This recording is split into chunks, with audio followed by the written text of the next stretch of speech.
So hey guys, welcome back to another video. So यार, हम इस वीडियो से एक नई सीरीज़ स्टार्ट करने जा रहे हैं जो कि है क्लास 11 मैथमेटिक्स के ऊपर। हाँ, पर इसका मतलब ये बिल्कुल नहीं है कि हम IIT JEE की जो प्रिपरेशन सीरीज़ है उसको हम बिल्कुल बंद कर दें, ऐसा नहीं होगा। उसकी वीडियोस आती रहेंगी। तो अब हमें स्टार्ट करना चाहिए हमारा पहला चैप्टर जो कि है सेट के बारे में हम अर्लियर क्लास में पढ़ चुके हैं। तो स्टार्ट करते हैं हम। सबसे पहला सवाल है, व्हाट इज सेट? तो set is a collection of well defined objects which are distinct from each other. मतलब सेट एक कलेक्शन होता है बहुत सारे मतलब ऑब्जेक्ट्स का, अलग अलग ऑब्जेक्ट्स होने चाहिए, उनका एक वेल डिफाइंड सेट, वो मतलब कलेक्शन को सेट कहते हैं। और वेल डिफाइंड से यहाँ मतलब है कि वो एलिमेंट या तो उस सेट को बिलोंग करे या फिर उस सेट को बिल्कुल बिलोंग ना करे। यूजुअली जो सेट्स होते हैं वो करली ब्रेसेस के द्वारा रिप्रेजेंट किए जाते हैं। अब एग्जांपल देखते हैं सेट का, जैसे कि करली ब्रेसेस के अंदर है सेट ऑफ नंबर्स, मतलब 1 2 3 4। तो ये एक वेल डिफाइंड सेट है जिसमें कि डिस्टिंक्ट ऑब्जेक्ट हैं। एनसीईआरटी ने भी अपना एक एग्जांपल दिया है, एनसीईआरटी बुक में मतलब एग्जांपल दिया हुआ है सेट का कि for example we can say that the river Nile does not belong to the collection of rivers of India. On the other hand, the river Ganga does belong to this collection. इसका मतलब है कि the collection of reverse of India, मतलब एक collection है जिसमें सारी reverse of India हैं, तो उसमें रिवर नाइल का बिल्कुल बिलोंग नहीं करेगी क्योंकि वो इंडिया की रिवर ही नहीं है। इसी वजह से सेट एक वेल डिफाइंड होता है और डिस्टिंक्ट ऑब्जेक्ट्स का होता है। तो अब सेट्स में कुछ मेथड होते हैं रिप्रेजेंट करने के उनको। तो पहला मेथड है रोस्टर फॉर्म और लिस्टिंग मेथड। इसमें जो लिखा हुआ है ये मैं आपको पहले बता देता हूँ कि ये बिल्कुल एनसीईआरटी का है। एनसीईआरटी से अलग मैं कुछ भी नहीं पढ़ा रहा हूँ उस टाइम पे, फिर आपको मतलब कि कोर्स के बाहर का है तो कुछ भी नहीं है। तो roster form, all the elements of a set are listed, the elements are being separated by commas and are enclosed within braces. For example, the set of even positive numbers less than 7 is described as in roster form curly braces 2 4 6। इसका मतलब यही है कि roster form में हम किसी set को अगर रिप्रेजेंट करेंगे तो हम उसको करली ब्रेसेस के अंदर करेंगे और डायरेक्ट उसको नंबर्स की फॉर्म में लिखेंगे, जस्ट लाइक ये इवन इंटीजर, पॉजिटिव इंटीजर 7 से कम, ये 2 4 6 इस तरीके से लिखा जाएगा। कुछ और एग्जांपल्स भी हैं एनसीईआरटी के, जिससे कि the set of all natural numbers which divide 42 is curly braces 1 2 3 6 7 14 21 and 42। B है the set of all vowels in English alphabet is curly braces AEIOU। Second method जो आता है वो आता है सेट बिल्डर और रूल मेथड।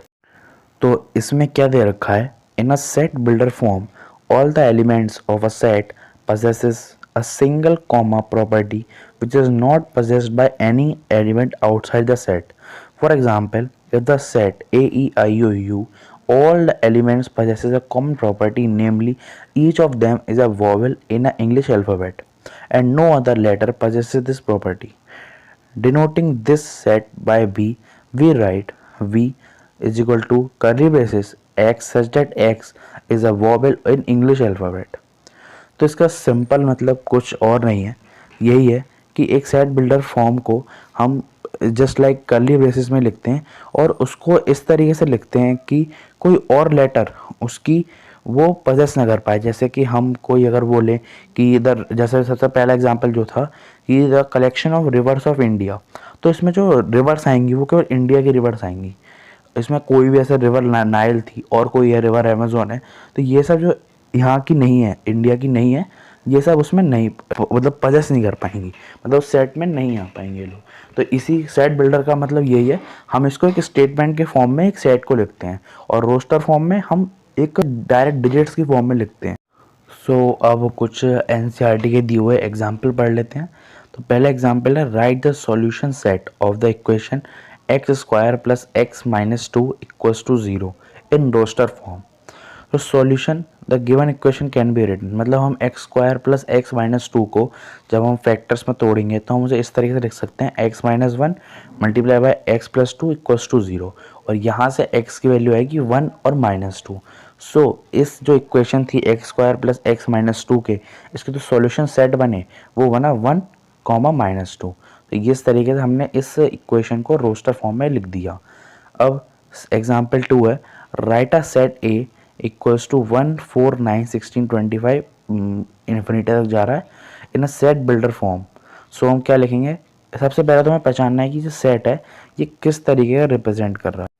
तो ये रिप्रेजेंट कर रहा है नेचुरल नंबर्स के स्क्वायर, मीन्स 1 2 3 से लेकर इन्फिनिटी तक के स्क्वायर्स को ये रिप्रेजेंट कर रहा है। तो हम उसको सेट बिल्डर फॉर्म में किस तरीके से लिख सकते हैं, इस तरीके से कि A equals to, curly braces लगाते हैं हम सेट को रिप्रेजेंट करने के लिए, as such that x is the square of a natural number.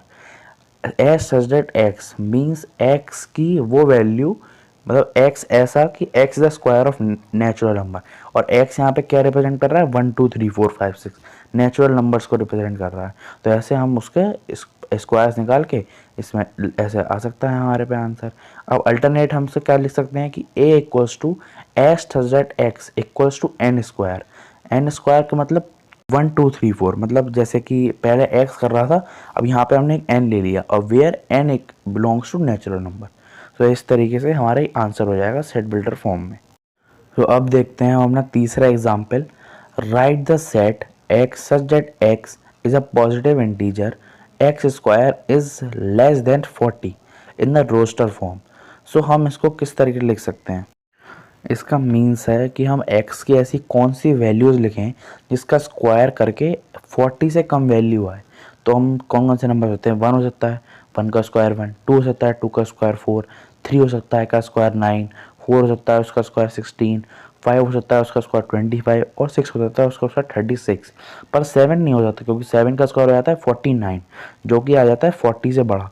तो हम इसको रिप्रेजेंट करेंगे सेट में करली ब्रेसेस 1 2 3 4 5 एंड 6। सो यार यहाँ पे हमारा 1.1 एक्सरसाइज जो है उस तक पूरा कोर्स कंप्लीट हो चुका है हमारा। तो अब आपको क्या करना है, 1.1 अटैम्प्ट करके देखनी है। उसमें कोई सी भी प्रॉब्लम हो तो आप मुझे कमेंट में क्वेश्चन नंबर कमेंट कर दीजिए, मैं आपको वो उसकी वीडियो सॉल्यूशन ज़रूर डाल दूँगा। तब तक के लिए यार good bye and thanks for watching, और वेट करो नेक्स्ट वीडियो का, जल्दी आएगा नेक्स्ट लेक्चर भी, और IIT JEE प्रिपरेशन सीरीज़ भी चालू रहेगी, उसकी वीडियो भी बहुत ही जल्द आएगी। तो बाय बाय।